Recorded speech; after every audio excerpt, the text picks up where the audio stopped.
જો તમારા ઘરે પણ દિવાળીના નાસ્તાઓનું વધેલું ચવાણું હોય તો આ રેસીપી તમારા માટે જ છે.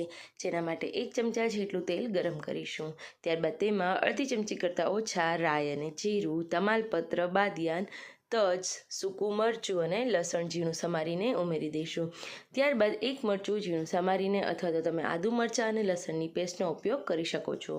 ત્યારબાદ 1 ટમેટું પ્યોરી બનાવીને ઉમેરી દઈશું. આ જ વઘારમાં મસાલાઓમાં હળદર, ચટણી, ધાણા જીરું પાવડર, મીઠું, થોડું એવું લીંબુ અને ગળાશવાળી રેસીપી પસંદ હોય તો અડધી ચમચી જેટલી ખાંડ લાસ્ટમાં ઉમેરી શકાય. ત્યારબાદ 1 ડુંગળીને છીણીને ઉમેરી દઈશું. ટમેટાની સાથે સાથે ક્રશ પણ કરી શકાય. હવે થોડું એવું પાણી ઉમેરી આ વઘારને એકદમ સરસ રીતના ઉકળવા દઈશું. ત્યારબાદ જો અહીંયા પસંદ હોય તો લાસ્ટમાં ગરમ મસાલાનો ઉપયોગ પણ કરી શકાય. હવે આપણું વધેલું જે ચવાણું હતું તેમાં 1 ચમચા જેટલું આમાં ઉમેરીને ઉકાળી લઈએ. તૈયાર છે આપણું ચવાણાનું રજવાડી શાક. શોર્ટ સારો લાગે